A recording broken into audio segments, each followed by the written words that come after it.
avalony tsara lay mosoara kotsandrano masomaly ariva amin'azy izy faty fianao intsony ary asa fasara atehirizo tsara ampatsiarina hamandrakarina efa nisy zany eny efa nisy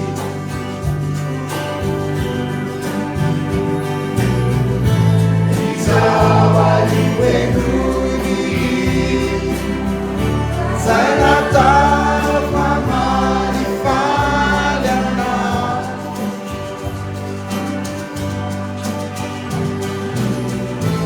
ary asiona feo faro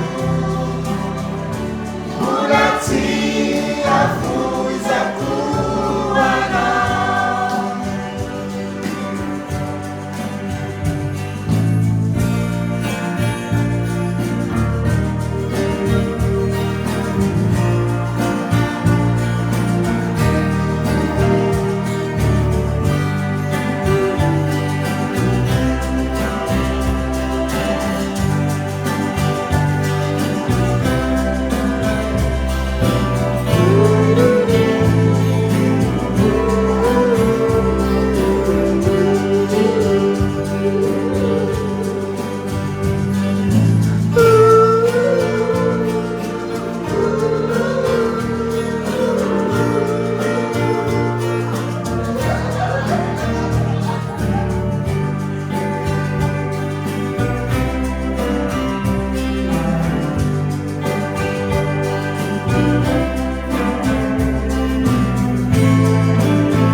Sandrano masomaly ariva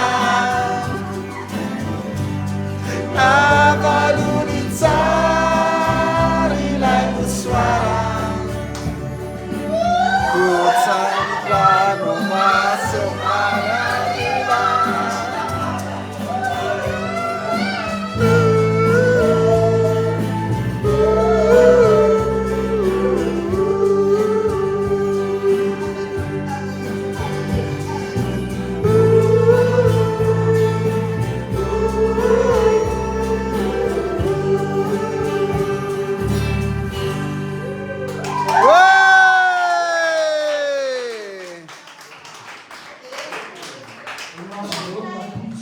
Tongava daholo rapitso e.